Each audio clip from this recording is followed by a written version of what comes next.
Hi, my name's Chelsea, and today I'm going to teach you guys how to make homemade gravy.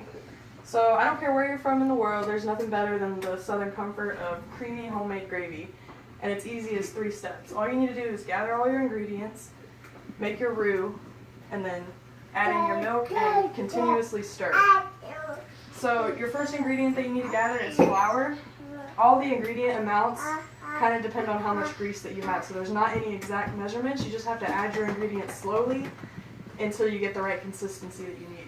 So you're going to have your flour, your sausage crumbles, which I had to make beforehand, salt and pepper, milk, and your bacon grease. You can get your bacon grease either by making bacon beforehand or do like my grandma used to do and save her grease every time that she makes bacon. So you're going to start, after you've gathered all your ingredients, you're going to start by making your roux. You're going to add 1 tablespoon of flour at a time, and you'll use a whisk to stir continuously to prevent any lumps. There's nothing worse than lumpy gravy. So after there's no lumps, you'll add another tablespoon of flour. Stir. And you're doing all of this on medium to high heat.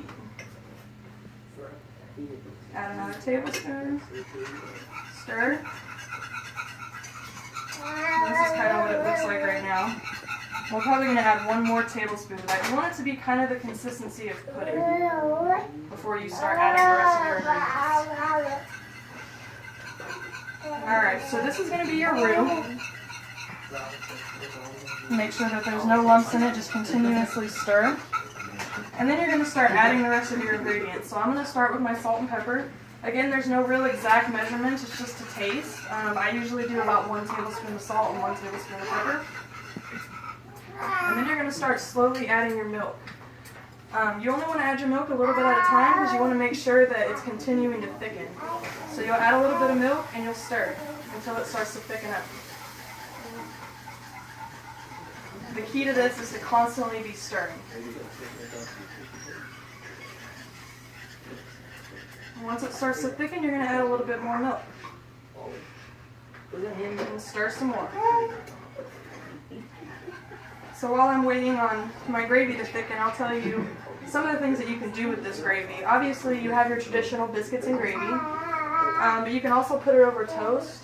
Or in my family, we always used to love to make scrambles. So we would make some eggs and potatoes, put everything in a bowl, break up the biscuits, and then just pour the gravy on top of everything. That was a Sunday morning favorite in our house.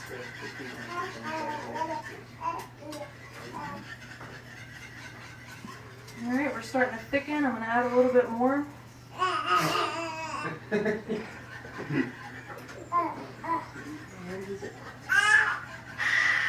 Now once you have the amount that you want and you're just waiting on it to thicken up, you can go ahead and add your sausage crumbles.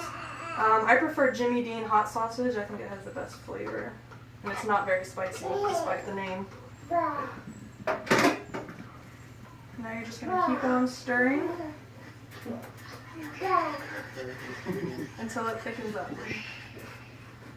You want your gravy to be the consistency of like thin pudding. You don't want it to be super jello-y, but you don't want it watery either because then it'll just run off of your biscuits.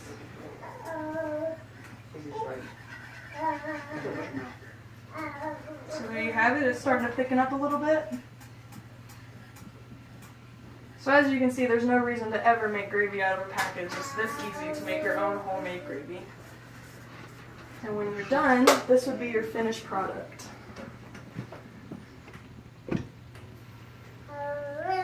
We have our biscuit here.